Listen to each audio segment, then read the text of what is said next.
Han estat mesos molt intensos. Hi ha tant relats i experiències com persones. El coronavirus ha trencat els esquemes relacionals, socials, econòmics, familiars, educatius, professionals i sanitaris.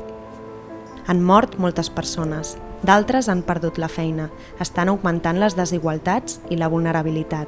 Hi ha hagut incertesa i perill, tant per les persones com pel sistema. I hi ha hagut patiment i por. Hem sortit de la zona de confort, i hem sortit de la zona de confort perquè ens han canviat les regles, tant les regles individuals com les regles col·lectives. I quan això ens passa, el que necessitem són recursos per poder comprendre aquest nou marc en el qual estem vivint a partir d'ara, per poder-lo gestionar i per poder-nos-hi adaptar. I com a societat ens ha costat molt. Ens ha costat molt comprendre'l, ens ha costat gestionar-lo i ens ha costat adaptar-nos, i hi ha hagut molt patiment. I això el que ens permet veure és que ens falten recursos individuals i col·lectius per poder-nos adaptar i fer front a les diferents adversitats de la vida, sobretot aquestes que són tan grans.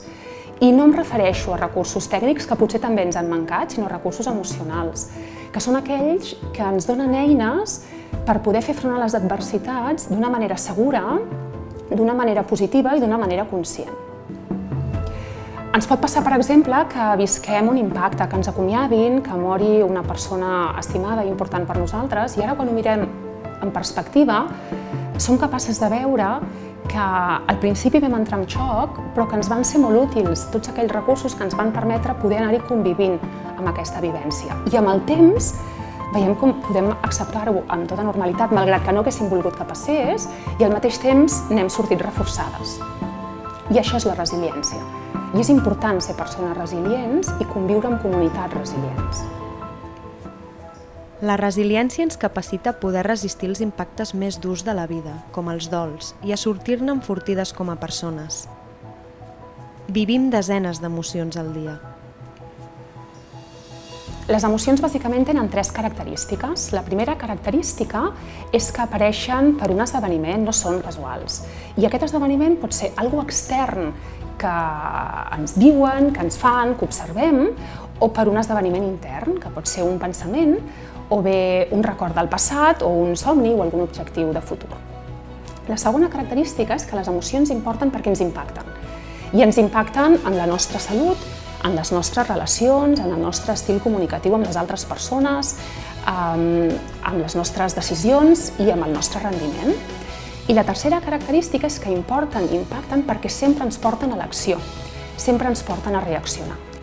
Per tant, cal aprendre a conviure amb les emocions. I aprendre a conviure vol dir aprendre a identificar que les estem sentint, a adonar-nos-en que estan en nosaltres, poder-les acceptar i legitimar-nos, permetre'ns sentir-les, però també comprendre-les, cuidar-les i reflexionar-les per poder decidir què és el que fem amb això que estem sentint.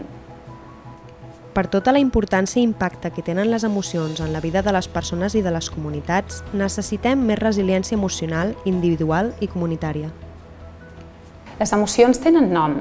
El poder anomenar-les i identificar-les, el que ens permet és poder comprendre-les i, per tant, comprendre'ns a nosaltres mateixes. I si ens comprenem, podem prendre millors decisions. Però al mateix temps, comprenent-nos a nosaltres, ens és més fàcil comprendre l'emocionalitat de les altres persones. Les emocions sorgeixen per un esdeveniment. Aquest esdeveniment pot ser extern o pot ser intern. Poder identificar quin és l'esdeveniment que m'ha fet sentir d'aquesta manera, a mi el que em permet és comprendre el que estic sentint, comprendre'm a mi mateixa, però al mateix temps viure amb més seguretat al futur perquè em fa previsible. És a dir, si en el futur torno a viure aquest fet, jo sé aproximadament quina reacció emocional tindré. Podem, per exemple, al llarg del dia anar registrant els esdeveniments que m'han emocionat. D'aquesta manera aniré comprenent què és el que em fa sentir bé i què és el que em fa sentir malament. Potser no ens agraden les emocions que vivim, i això és natural, però és important permetre'ns-les, acceptar-les, normalitzar-les i no resistir-nos-hi ni jutjar-les. Les emocions es poden gestionar. Hi ha diferents maneres de fer-ho. A l'hora de gestionar les emocions no ens ajuda no assumir-les i no fer-ne encàrrec, tant individualment com col·lectivament. El que necessitem per poder-les gestionar és acceptar-les i reconèixer-les i fer-nos-en responsables, tant a nivell individual com a nivell col·lectiu. I cal conèixer a poc quines són aquelles maneres que a mi més m'ajuden de gestionar les meves emocions. Per exemple, Quan sentim ràbia, hi ha persones que necessiten anar a fer esport, hi ha persones que necessiten viure-la amb soledat, i en canvi hi ha persones que necessiten expressar-la i reivindicar-la davant dels altres. L'important, en definitiva, és poder escollir aquella manera que a mi més m'ajuda, però que al mateix temps sigui ètica i socialment responsable. Hi ha bons hàbits de gestió que ens ajuden a viure amb benestar i a sentir-nos més segures a l'hora d'afrontar adversitats i reptes. Un bon hàbit per la gestió de les emocions és expressar-les i comunicar-les a les altres persones, però no simplement amb la finalitat de fer visibles les nostres emocions a les altres persones, sinó amb la finalitat de deixar-nos ajudar per elles. Compartir les emocions ens ajuda a reduir el seu impacte i intensitat i ens ajuda a relativitzar. En espais col·lectius, per exemple, és important dedicar una estona a saber com ens estem sentint cadascuna de nosaltres, a preguntar-nos com estem, què necessitem les unes de les altres, si hi ha alguna cosa que ens preocupa. D'aquesta manera el que aconseguim és crear un clima emocional sensible i empàtic. És important també donar el permís a les persones que sentin allò que senten i respectar-les i a continuació nosaltres adaptar el nostre estil relacional i com ens hi comuniquem amb mires a fer-les sentir bé, a respectar-les i a ser empàtiques amb elles. Les emocions es contagien i les persones que compartim espais col·lectius generem climes emocionals. Les persones que estan al capdavant dels recursos i institucions públiques tenen un paper important.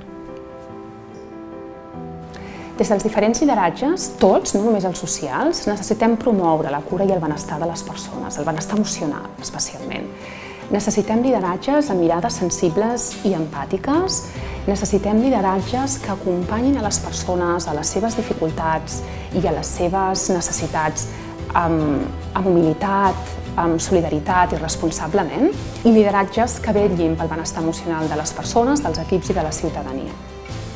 Els valors emocionals i socials en les institucions del futur són imprescindibles per posar al centre les cures i el benestar emocional de totes les persones que en formen part.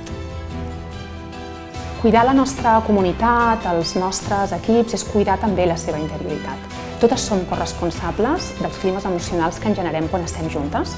Per tant, és important tenir gestos sensibles i responsables per crear climes emocionals de benestar per tothom. És important ser conscients de com estem davant de les persones, com ens hi comuniquem, quines emocions els transmetem i quines emocions els generem. Cal que ens comuniquem sempre que puguem amb les altres persones, amb cura, sensibilitat i intenció positiva, i que sapiguem escoltar i llegir els seus moments emocionals per adaptar la nostra comunicació a com està.